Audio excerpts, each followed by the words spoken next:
This is PBS. About Your House with Bob Yapp was partially underwritten by the National Trust for Historic Preservation. In past places and future spaces, from main streets to back roads, we're helping Americans bring preservation home. The National Trust for Historic Preservation.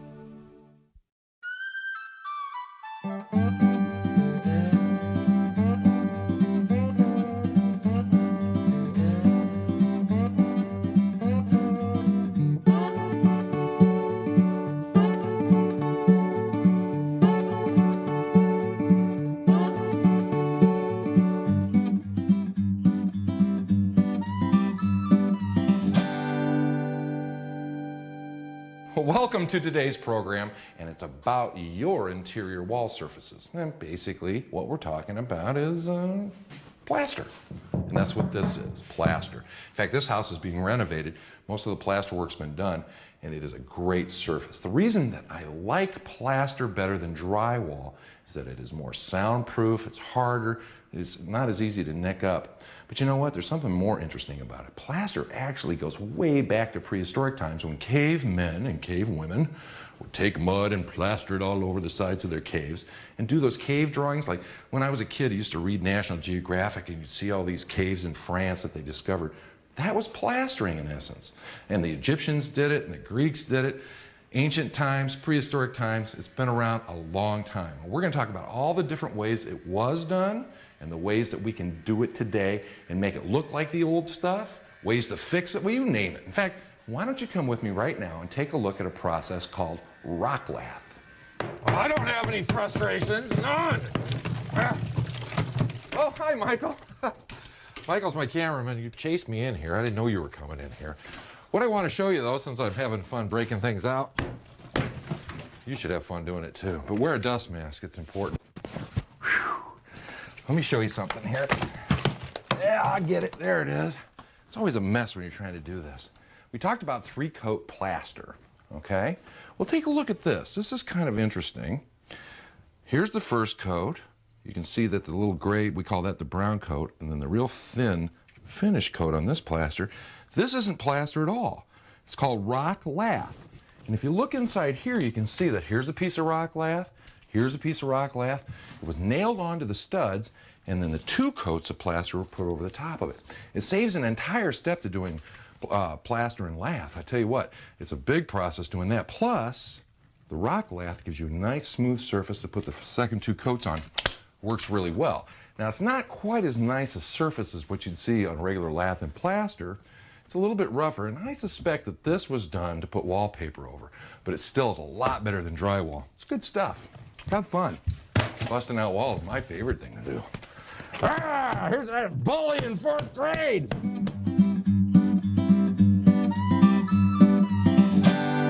A popular question that seems to get asked a lot is, what is Cal Coat?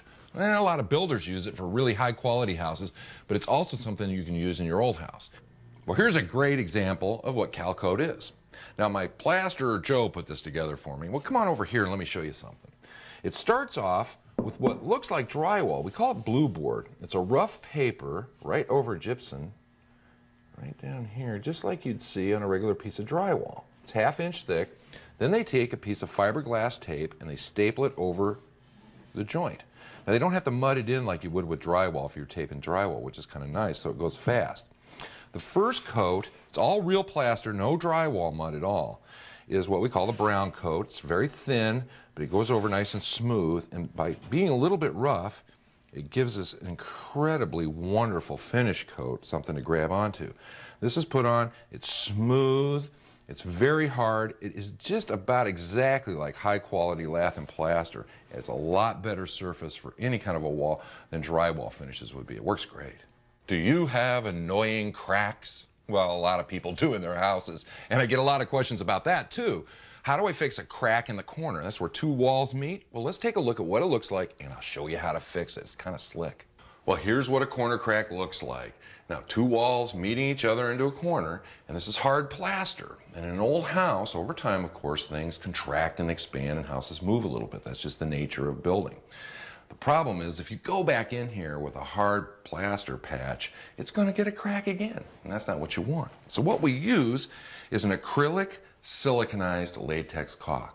Now, it used to be that you couldn't paint silicone, but these days they've learned how to add it in with the latex and the acrylic to make it so you can paint it, and man, it has great elasticity. So when the walls move, it's actually going to hold together real well. Now, a tube of caulk comes just like this, and on the top you have to cut the end off. And I've cut it at an angle, and you just use a utility knife like this, and just cut it off. Don't cut too much off, just the tip, because you don't want to put too much caulk on at once. Now, a caulk gun looks like this. There's a lot of different variations. And this one happens to have what we call a poker on the end of it. That's what this is. And that's used to poke down in through the hole that you just cut off the tip and break a seal that's down in here. Because if you don't break that seal, when you start to squeeze the caulk gun, it'll all come out the back end and it'll be a problem. And it just fits right in here like this. And you put the plunger in, and you're basically ready to go. You want the high end of the angle to be at the top and the low end down. All right, now the next step to this is to actually get yourself a putty knife, a real stiff one. It's important because what we're going to do is we're going to knock the goobers, anything loose, off this corner. We're just going to run it down here like that. Of course, the next step is to take your caulk gun and start up at the top at the ceiling. That's important. Put a bead, I go about halfway down first. Now you don't want too much on here, but just enough so that you'll be able to smooth it into the corner. The next step is to wet your fingers. It helps with the caulk to smooth it out. And you get up here and you start to come down like that. Keep your rag handy so you can wipe off the excess. You don't want a little ridge on either side, so you have to smooth that off. You know what? It always amazes me how well this works. It works great. Now, a couple things I want you to remember. First of all, you're going to have to let it sit for a couple hours before you prime it or paint it. And also, after you waited for a couple hours, take a good look. We've got a couple of big divots that we had in there, and caulk will tend to shrink a little bit, so you might want to put a little extra in those spots, smooth it back out again, and let it sit for another 2 hours. But don't paint it until you've let it cure for a while. I've got some other ones to do, but first I got to get this caulk off my hands.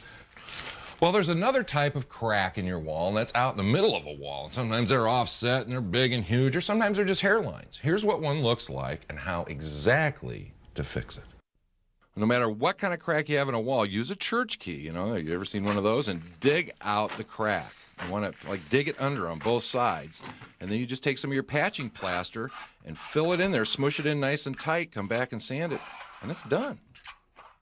Well, another letter I get a lot of over the years is, what is bulging plaster? Well, bulging plaster, well, I'll tell you what, let's go take a look at what it is, and I'll even show you how to fix it. Well, there are a ton of you out there with plaster walls, and bulging and mushy plaster, well, kind of like this, that's something that you're going to find. That's why I get so many questions about it. And it's not that tough to fix, but let me show you something here. This is a piece of plaster that we cut out of a wall. It has a smooth surface on this side, of course. And if you look at it this way, what you see is that the first coat, there's two coats, a little thin white finish coat and then a thick scratch coat. And it's been mushed up in between these pieces of wood lath. These are called plaster keys, and that's critical. That's what holds the plaster to the wall. If these break off like that, then the plaster is not going to hold to the wall and it becomes mushy. In fact, where it all fell off right here, you can see where the keys stayed in between the lath, and that's a problem. Now, how do you fix it? Well, we create keys from the face of it instead of the backside. Let me show you. This is called a plaster washer. Now, you can get these at the hardware store. They're very inexpensive, and they cost anywhere, 24 of them for $2. They're 8 to 10 cents a piece. They're not that expensive, and we'll tell you where to get them later on. Now, before you decide where you're going to put these in, you have to decide where it's mushy. And I take this orange marker right here. That's a simple orange marker. And I start pushing. Okay, it starts to get mushy right down in here. I need to mark where it's going to go. But the marks have to be where the lath is, because the screws and the plaster washers are going to go into the lath themselves. So I put one there. I'm going to put one right there. Still mushy down here. I'll put one right there. Right there. I'm going to put one right about here. I'm going to come around And we're going to get one right in about here. Right about there. I want to try to offset them if you can. And right there. And then we'll put one here in the middle and one right there. Now the next step to this, since we're going to use a screw, let me show you the screws that go with the washer. And here's the washer without a screw. Now these are called drywall screws. And you can buy these at the hardware store. They're inexpensive. There's two types here. Both of them have a coarse thread, and the threads go almost all the way up to the head. This one is made out of steel, and it has a black anodized finish on it. This one is a galvanized finish. If you use this one after you get the washer in and you skim over it with the plaster, and it's wet, remember, it'll rust, so you want to use the galvanized screw. That's important. A neat trick with these plaster washers is a 1-inch spade bit, 1-inch diameter plaster washer, and you just drill a little recess just below the surface, and this plaster washer will actually get screwed in and go below the surface of the plaster. Now, you don't have to do it that way, but it is a way to do it. Now, just drill in nice and easy so that you're catching into that lath. It's important, but don't screw it in all the way. Leave it hanging just a little bit. The next step, we can see that these are all loose. We didn't put them all the way in. So now we're going to suck this baby right up to the lath by just tightening these just a little bit. Ooh, nice. Just kind of goes up as we go. Oh yeah, it's bringing it in nice and tight. And then the washers, they flatten out a little bit, see?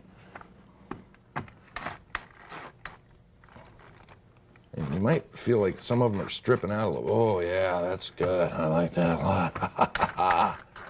There we go. All right, that's the last one, and that baby sucked in nicely. In fact, take a look at this. Now, these are the two that I did with a spade bit, and they're virtually flush with the plaster. Now, the other ones that I didn't do, you can see that they're on the surface of the plaster, so they're going to have to be skimmed over a little bit more. These are actually skimmed almost flush to the surface, so that's kind of cool. You know, a lot of you might think I'm completely nuts for doing this. Why doesn't he just take that plaster off and put up drywall? Well, there's 3 reasons. One is, I like plaster. It's better, it's more soundproof, it just has better qualities than drywall in general. Second one is, this is a very historic house. We want to retain as much of the original material as we possibly can. And the other one is, we're going to show you how to patch in plaster, so we need a good solid surface here. And it is not mushy at all.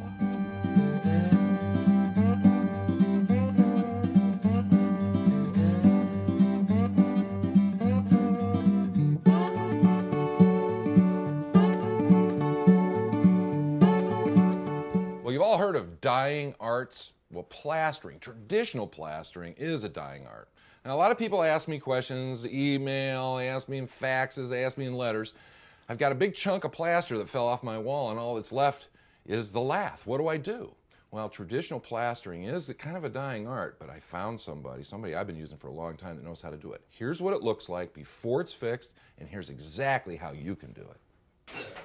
Well, if the plaster has fallen off in your old house, that's what it's going to look like. It's going to expose the old wood lath. Now, what we're going to do is show you how to repair it in the traditional plastering way. In fact, Bob Hagan, hey, Bob, how you doing? Yeah. Good, good. I'm really glad he came by. He's going to show Phil how to do the traditional plastering. And one of the problems Bob had, of course, is his son went into another field and he didn't have anybody to teach it to. And so the third generation wasn't interested, so he's always looking for a way to show. And Phil's really anxious to learn. In fact, why don't we just watch the process? Go up to your hardware store and get some wire lath nails and nail that lath to the studs good and tight so you have a solid base. Now you can buy this pre-mixed structural plaster called Struckalite. It's got a little perlite in it. Mix it up with some water and get it to the consistency that you're seeing right here. Now, the next thing you have to do, of course, is you have to put a little water on your hawk. That's the thing you're going to put the plaster onto. And then wet down the lath so it has something good to hang on to. Put some on the hawk. Get it up there and watch this little flip with him. Watch how Bob does this. He's mushing it into the lath so you create a key on the backside. He's got most of it up there now. He's just troweling it with a small trowel. The next step is to take a long trowel or straight edge and smooth it out real well. And then you have to create like a little recess so the finish coat up to the jamb will be flush. That's an important part of it. Now, this is called like a mortar board, whatever you want to call it. They're wetting that down too, and they're going to put some of this finished plaster, which you can also buy pre-mixed. You add water, get it pretty wet. They're putting it all up there, and watch what they do. Once he's got it on there, he creates what's called a donut. He's creating a hole in the middle. Now, the reason that he's doing this is because he has to add gauging plaster. First he puts water into the hole, and then he's going to take some of this gauging plaster, which helps make it harder and smoother, and it does a lot of good things for it. You can buy all this at your plaster supply store. And he starts mixing it together. Once he gets it to that consistency of drywall mud, takes it right back up like he did the first coat, does that little flip with it, and he smooths it on there. It works out beautifully. It's a great surface, too. Now, once he gets it on there and it starts to dry, what he's going to end up doing, well, in fact, what you're going to see here is he's going to take a brush with water, and he's going to take a straight edge and get all the goobers off with that. And literally, you don't even have to sand it at this point. It's done. It's a beautiful surface. Remember those plaster washers? Well, he's skimming over those right now.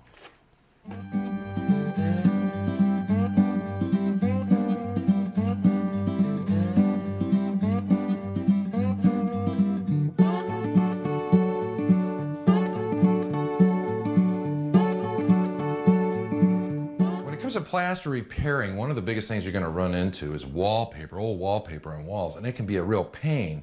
And to really get to the plaster, you've got to get the old wallpaper off first. Now, of course, when you talk about my wife Pat and I, we do things kind of weird.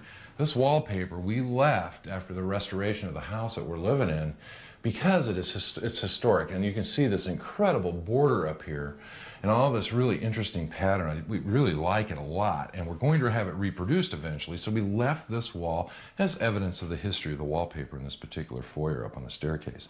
It's kind of important too. If you take wallpaper off, keep some samples, put them in a Ziploc bag, put them in the freezer. If you put them in the freezer, they'll actually keep for a while, because even if you can't afford it now, maybe later you will, or somebody you sell the house to will be able to afford to reproduce it. Something to remember. But we got to show you how to get this stuff off, so let's go do that.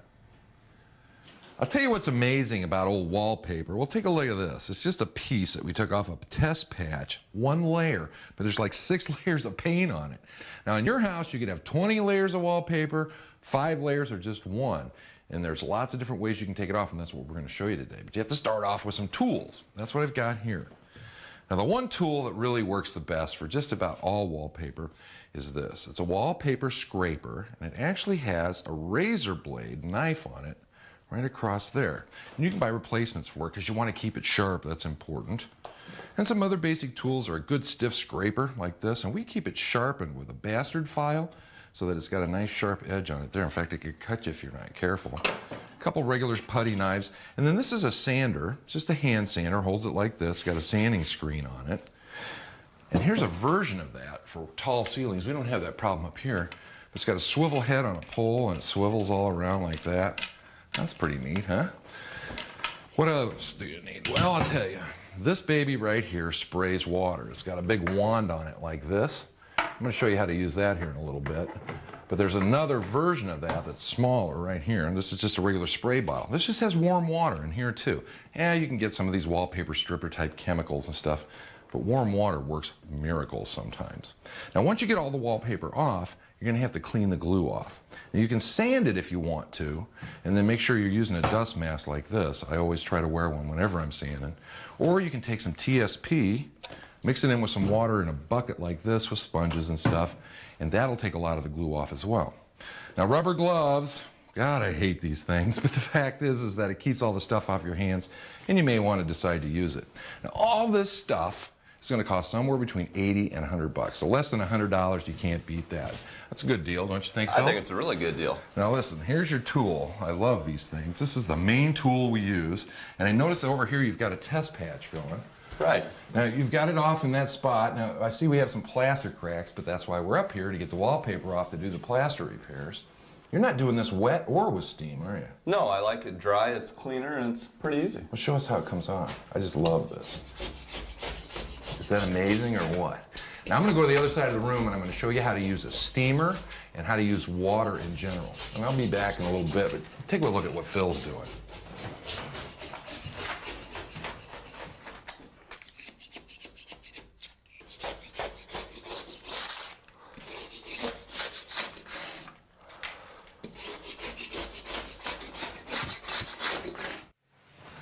Well, these are all my implements of destruction for my war on wallpaper. Actually, it's a wallpaper steamer. Rents for 20, 30 bucks a day. And then over here is a large tank with a hand pump on it to get pressure, and then a spray wand on the end for just using warm water. Warm water can work as well. Now, none of these is going to work if you don't use a scorer, and that's what this is. This has several little wheels, 2 on this one, and they're spiked, and you just run it over the wallpaper, and it perforates it down to the plaster, but not damaging the plaster, so that when you get it scored enough that the steam or the water will penetrate.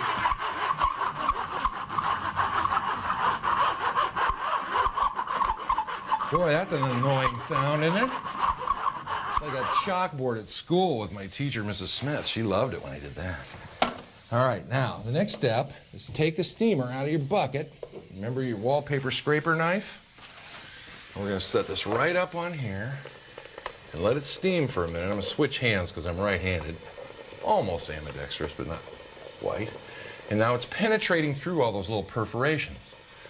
And the steam, boy, it's really doing a job here. Let's see how we do. Just hold it there for a couple seconds. And hopefully, that'll steam some of that wallpaper. Oh yeah, look at that.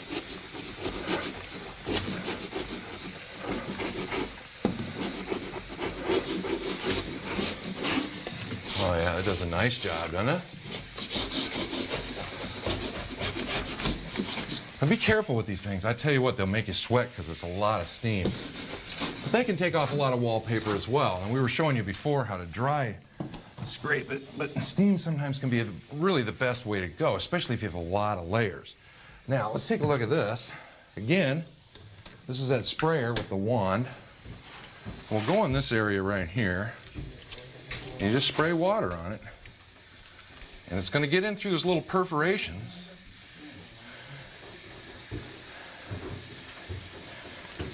And that soaks in a little bit. It's not as effective as the wallpaper steamer, though. You see, it's not getting down as deep. Look how clean this is with the steamer, and then this with the water. So you really have to soak this down and let it soak in for a long time. I'll soak that a little bit more there. And then it starts to actually come off. It all takes a lot of elbow grease. You got to get one of those little hand things with the spring, get your hand going, because it's a lot of work. But you know what? It's worth it, especially if you're going to repair your plaster and keep your original plaster if you can. It's a lot better than drywall. I'm just going to keep going here, I think. All right. Man, this is incredible. You've gotten all this off in less than 15 minutes.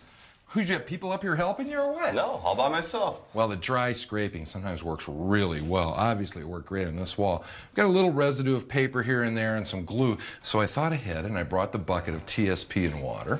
Thought maybe you and I could start scrubbing off some of this glue. What do you think? I think you can. You bet. Let's see here. Oh, yeah.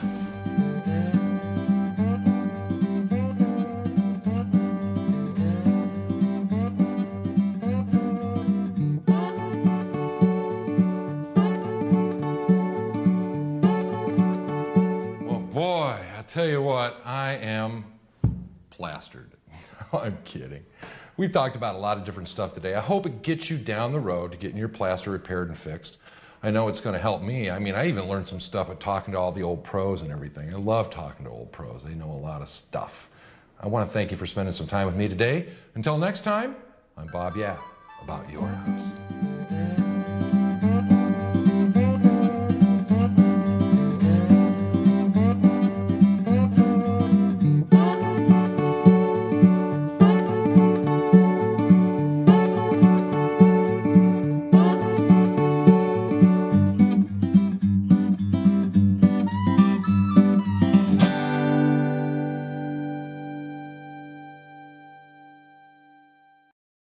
About Your House with Bob Yapp was partially underwritten by the National Trust for Historic Preservation. In past places and future spaces, from main streets to back roads, we're helping Americans bring preservation home. The National Trust for Historic Preservation.